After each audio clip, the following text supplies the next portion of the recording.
আসসালামু আলাইকুম। আমি ইঞ্জিনিয়ার মোহাম্মদ হাসিনুর রহমান।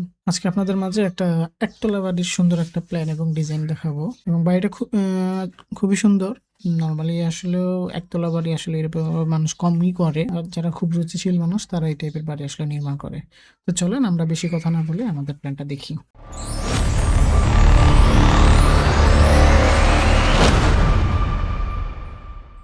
তো আপনারা দেখতে পাচ্ছেন এটা হচ্ছে আমাদের ওই ফ্লোর প্ল্যানটা, যে প্ল্যানের কথা আমি এতক্ষণ বললাম। এটা হচ্ছে আমাদের ফ্লোর প্ল্যানটা এবং আমার এটা যেহেতু ক্লায়েন্টের এখানে অনেক জায়গা আছে, ওনার জায়গার কোনো ইয়া নাই, বিশাল বড় একটা জায়গা, উনি ছোট একটা বাড়ি করবে এখানে এবং একতলা। সো এখানে আমি যদি দেখি আমরা আসলে বিল্ডিংটার জন্য কতটুকু জায়গা নিছি।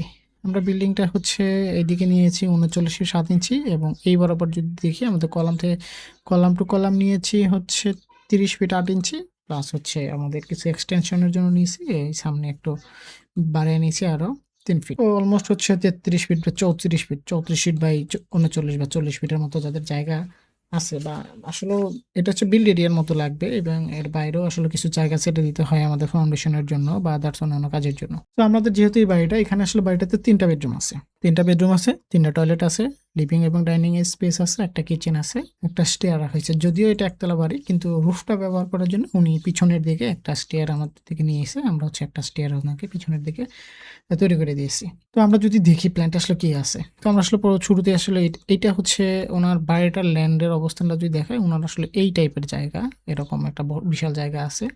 তো উনি আসলে এদিক দিয়ে ঢুকবে, এটা হচ্ছে ইয়ার্ড আছে একটা, সামনে অনেক জায়গা ফেলা রাখা আছে। তো এইখান দিয়ে ঢুকেই আমরা হচ্ছে এখানে একটা ছোট্ট একটা লবি পাবো, বারান্দার মতো লবি। আর এইখান দিয়ে হচ্ছে যে আমরা ঢুকবো বাড়িতে, এখান থেকে ঢুকে আমরা হচ্ছে যে ছোট একটা লিভিং এর মতো পাবো, লিভিং এবং ডাইনিং একত্রে আছে এখানে। এবং এটার স্পেসটা যদি দেখি, লিভিং ডাইনিং একদম কিন্তু ছোট না, 15 ফিট বাই 16 ফিটের মতো স্পেস আছে এখানে। এবং এখানে 3টা বেডরুম আছে। আমরা যদি দেখি bedroom 1 12 feet, 11 feet by 12 feet, bedroom 2 আছে 12 ফিট বাই 16 ফিট, যদিও এইটা হচ্ছে বড় বেডরুম এই বাড়ির ভিতরে। এবং আরেকটা হচ্ছে 11 ফিট বাই 12 ফিট, বেডরুম 3। 3টা বেডরুম, 3টা টয়লেট, 2টা অ্যাটাচ টয়লেট, একটা কমন টয়লেট। অ্যাটাচ টয়লেটটা যদি দেখি 8.5 ফিট বাই 4 ফিট, আর একটা অ্যাটাচ টয়লেট আছে সেটা হচ্ছে 4 ফিট বাই 8 ফিট, এবং একটা কমন টয়লেট আছে 8 ফিট বাই 5 ফিট। আর এইখানে হচ্ছে আমাদের একটা কিচেন, এই কিচেনটা বেসিক্যালি আসলে ওপেন রাখা হয়েছে, এখানে ওপেন কিচেন, এখানে কোনো ওয়াল দেওয়া নাই। সো এইখানে একটা কাউন্টার করা হয়েছে শুধুমাত্র। তো এটা হচ্ছে আমাদের কিচেনটা। আর এই পাশটাতে পিছন সাইডে আমরা হচ্ছে একটা সিঁড়ি দিয়েছি, এটা হচ্ছে রুফ ব্যবহার করার জন্য, যদিও এটা সবসময় ব্যবহার করা হবে না, যার জন্য হচ্ছে যেটা পিছন সাইডে রাখা হয়েছে। এবং কমন টয়লেটটাও আমরা হচ্ছে যে একটু উনি চাচ্ছে যাতে একদম বাড়িতে ঢুকে যাতে কোনো ওয়াশরুম চোখে না পড়ে বা এরকম কিছু, যেই জন্য আমরা কমন টয়লেটটা একটু হাইডিং প্লেসে দিয়ে দিছি। তো এই হচ্ছে আমাদের ফ্লোর প্ল্যানটা, যে বাড়িটার কথা বললাম একতলা বাড়ির, এটা হচ্ছে ফ্লোর প্ল্যানটা। এবং এই বাড়িটার হচ্ছে বিল্ড এরিয়া হচ্ছে 1264 স্কোয়ার ফিট।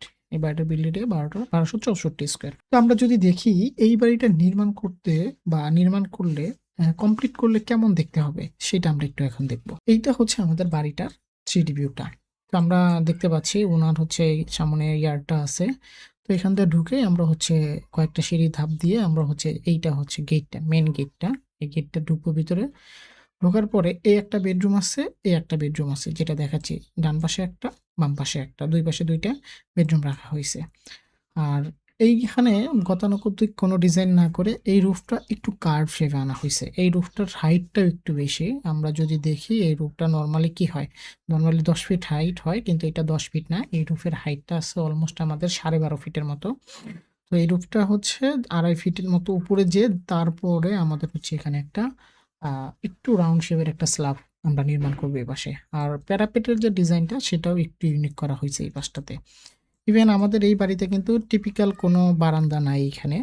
এইখানে হচ্ছে যেমন এটা একটা উইন্ডো, আর এই পাশে এটা উইন্ডো, রুমের উইন্ডো, এবং এই উইন্ডোগুলো একটু আলাদা এডিশনালি ডিজাইন করা হয়েছে। আমরা যে আরেকটা সাইডের ভিউ দেখি সেটা হচ্ছে এইটা উইন্ডোগুলো আমরা এইভাবে ডিজাইন করেছি। হ্যাঁ, তো উইন্ডোগুলো আমরা এইভাবে ডিজাইন করেছি। তো এই হয়েছে আমাদের 3Dটা, এবং রুফটা আমরা খুব সুন্দরভাবে ব্যবহার করতে পারবো, যেহেতু আমাদের এইখানে আমাদের সিঁড়িটা রেখে দিয়েছি, সিঁড়িতে উঠে আমরা পুরো রুমটা সরি রুফটা ইউজ করতে পারবো। তো এই হচ্ছে আমাদের বাড়ির 3Dটা। তো আমরা এখন যদি দেখি যে এই বাড়িটা নির্মাণ করতে আমাদের কত টাকার মতো ব্যয় হবে, সেটা যদি একটু দেখি। তো আমি আগে বলেছি আমাদের বিল্ড এরিয়াটা হচ্ছে 1264 স্কোয়ার ফিট। আমার এই বিল্ডিংটার ফাউন্ডেশনের জন্য খরচ হবে 4,30,000 টাকা।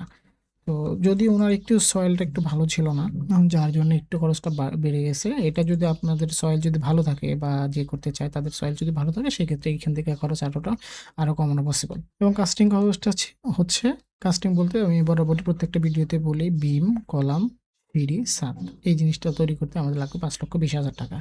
এবং এই বাড়িটা হুবহু 3Dর মতো কমপ্লিট করতে, এই বাড়িটা হুবহু 3Dর মতো কমপ্লিট করতে আমার খরচ হবে 22,10,000 টাকা। 22,10,000 টাকা হলে আমরা আমাদের এই বাড়িটা হুবহু এভাবে তৈরি করতে পারবো। তো এইখানে আমাদের উইন্ডো আছে, গ্লাস আছে, আর রেলিং আছে, টাইলস আছে, সব কিছু সহ আমাদের খরচ পড়বে 22,10,000 টাকা। তো এটা একটু কম বেশি হইতে পারে, যখন হচ্ছে যে আপনি নির্মাণ করতে যাবে তখন এটার দামের উপর ডিপেন্ড করবে যে এটা আসলে কম হবে না বেশি হবে। তো আশা করি খুব বেশি কম বেশি হবে না। তো এই ছিল আমাদের আজকের ভিডিও। যদি আপনারা আমাদের বাড়ির প্ল্যান এবং ডিজাইন করাতে চান, আমাদের হোয়াটসঅ্যাপ নাম্বারে যোগাযোগ করবেন বা আমাদের ওয়েবসাইট ভিজিট করে দেখতে পারেন।